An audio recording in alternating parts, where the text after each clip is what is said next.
আসসালামু আলাইকুম। আমার জীবন যুদ্ধে আমি এক পরাজিত সৈনিক। জীবন নিয়ে যুদ্ধ করতে করতে আজ আমি ক্লান্ত। ছোটবেলায় মাকে হারিয়েছি। এই ছোটবেলা থেকেই এই পর্যন্ত কষ্ট করতে করতেই আসতেছি। কষ্ট আর শেষ হয় না। মাকে হারানোর পর স্কুল জীবন বাদ দিয়ে দিলাম। তারপরে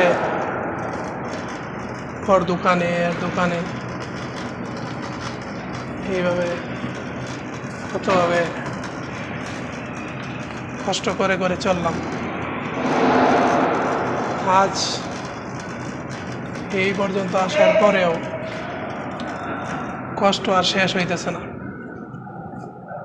জানি না এই কষ্টের শেষ কোথায়, আল্লাহ তাআলা ভালো জানে।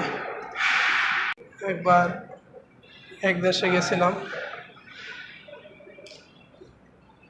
পরে ওইখান থেকে দেশে যাওয়ার পরে চাইছিলাম অনেক ধুমধাম করে বিয়ে করব। অনেক আশা ছিল, অনেক আশা করছি যে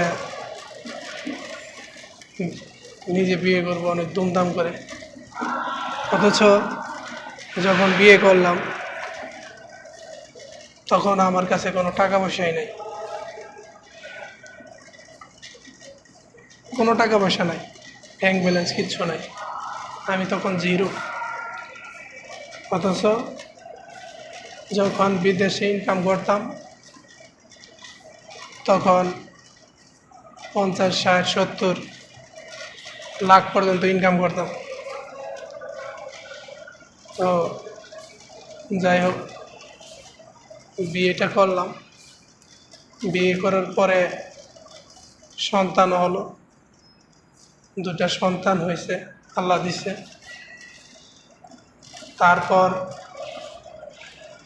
দেশে চলার কোনো উপায় ছিল না, অনেক কষ্ট করে চলছি। পরে চিন্তা করলাম বাইরে যাব। আবার অনেক দেশে চেষ্টা করার পরে হলো না। অবশেষে এই সৌদি আরবের জন্য বই জমা করলাম। এখানে আল্লাহর রহমতে হয়ে গেছে। জানি না আসলে রিজিকে ছিল, রিজিক হলো বড় কিছু। মানুষ চাইলে একটি কিছু হয় না, আল্লাহ যদি চায় তাহলেই হয়। আমি অনেক দেশে চেষ্টা করছি, হয় নাই। সৌদি আরব দিছি, আল্লাহ তাআলা কপালে লিখে রাখছিল হয়তো যে সৌদি আরবের রিজিক আমার পেটে যাইব। তো আসার পরে ইনশাল্লাহ উমরাটাও করছি, আলহামদুলিল্লাহ। এখন আছি, কোনোভাবে বেঁচে আছি, আলহামদুলিল্লাহ। আল্লাহ বাঁচা রাখছে। তা জানি না এই কষ্টের অবসান ঘটবে কিনা, কবে যে শেষ হবে এই কষ্ট।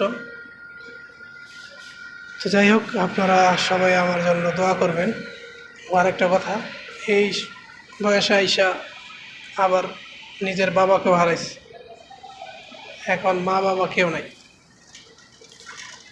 জীবন নিয়ে অনেক স্ট্রাগল করতে করতে এই পর্যায়ে।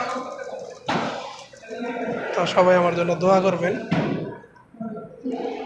ইনশাল্লাহ একদিন জানি সফলতা পাই। আল্লাহ হাফেজ।